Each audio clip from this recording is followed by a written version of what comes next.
So guys, recently, there's been a lot of talk about UFOs. Aren't you guys excited about that?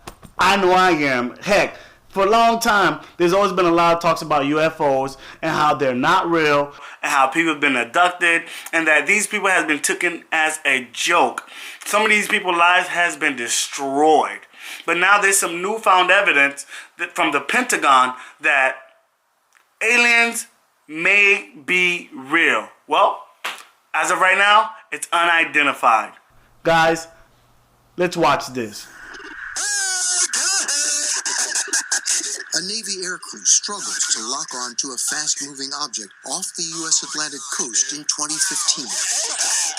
But the Pentagon admits it doesn't know what in the world this is. Or this. Or this.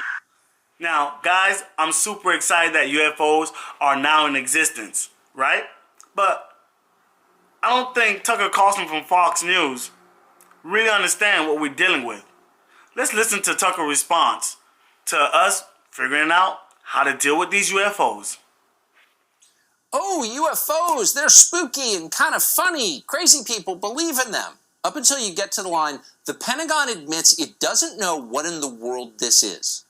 And that's where you pause. Because from a national security perspective, that is a very big problem. How big a problem is it?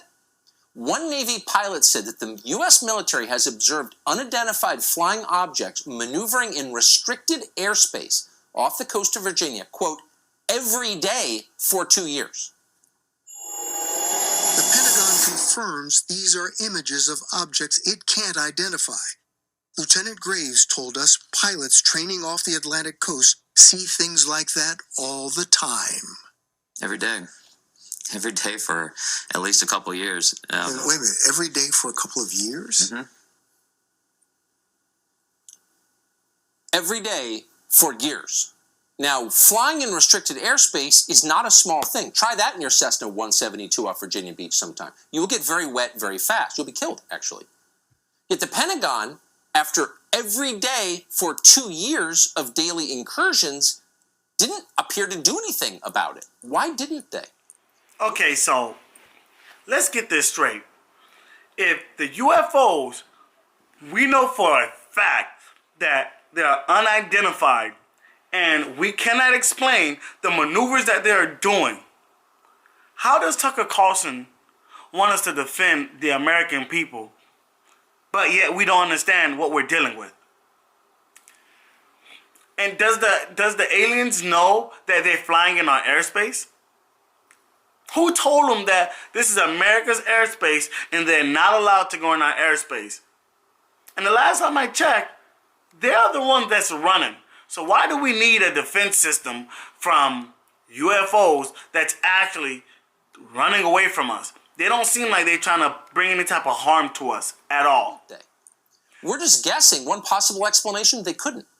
Our military was completely outmatched technologically by whatever these were. And whatever they were not weather balloons. Here's Lou Elizondo, the former director of the Advanced Aerospace Threat Identification Program. You know how this sounds. It sounds nutty, wacky. Look, Bill, I'm not telling you that it doesn't sound wacky. What I'm telling you, it's real. Imagine a technology that can do 600 to 700 G-forces, that can fly at 13,000 miles an hour, that it can evade radar, and that can fly through air and water and possibly space, and oh, by the way, has no obvious signs of propulsion, no wings, no control surfaces, and yet still can defy the natural effects of Earth's gravity.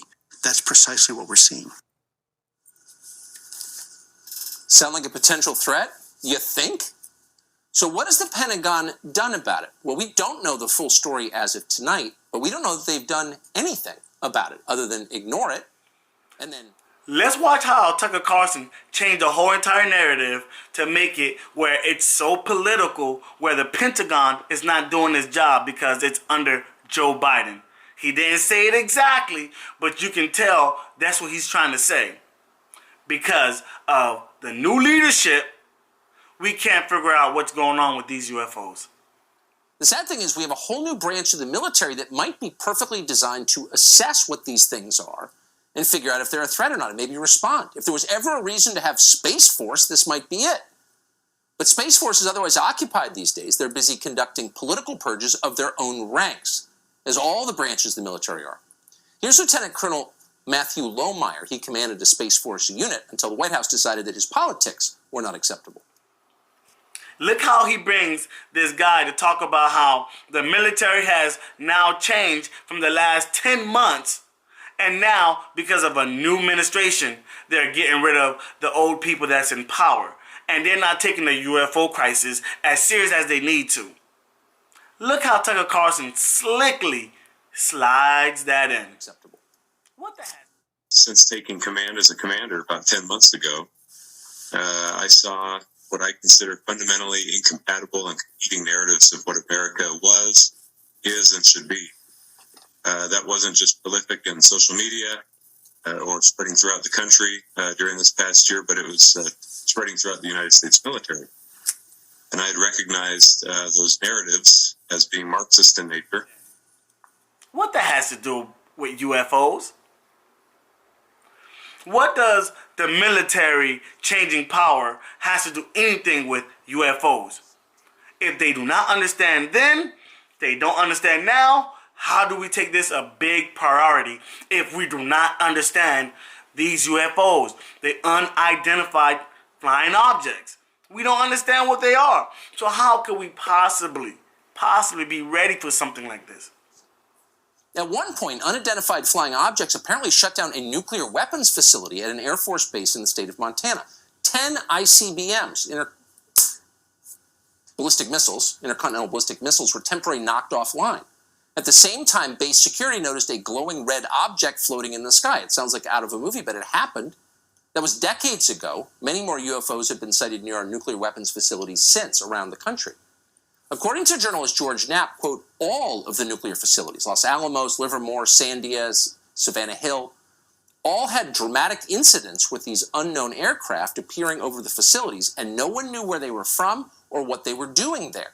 Again, for decades this has happened. Apparently no one knows why. No one seems especially alarmed. In the 1950s, some people were worried about this. A declassified FBI document from 70 years ago describes unknown flying objects measuring 50 feet in diameter in the vicinity of Los Alamos. More recently, the Pentagon has declassified footage from a US UFO incident in 2004. Just days ago, the Pentagon confirmed that an 18-second video of 3 UFOs harassing a U.S. warship called the USS Russell is in fact real. That footage was shot in July of 2019 and collected by the Pentagon's UFO Task Force, then wound up in the hands of Jeremy Corbell, the journalist who put it online.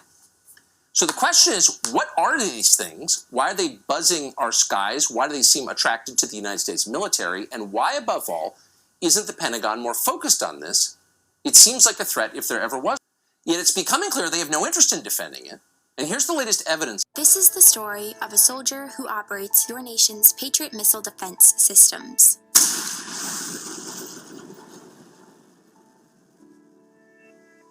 It begins in California, with a little girl raised by 2 moms. Although I had a fairly typical childhood, took ballet, played violin, I also marched for equality.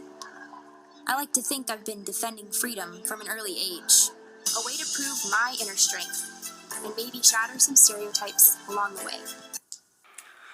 Serious question. Is Tucker Carlson a sexist? They just recently had an ad for the U.S. Army, and literally, Tucker Carlson just completely dismissed it only because women's rights and because gay marriage. Guys, you guys take a look at this. I also march for equality. Oh, shut up. Who cares? Please stop talking about yourself for once. It is boring and irrelevant and insulting. This is not just your country. It belongs to all of us. Your job is to defend it. Please do so. And then spending the rest of the day thinking about how to bomb Syria again and rid the Marine Corps of people who voted for Donald Trump. The sad thing is we have a... No, seriously. If you guys like these segments, please hit the subscribe button and follow me for some more, guys. I'm new on this channel. and I will be giving you guys a lot more takes. So guys, don't be shy. Hit the subscription. Subscribe. Hurry. I got a lot more coming. Peace.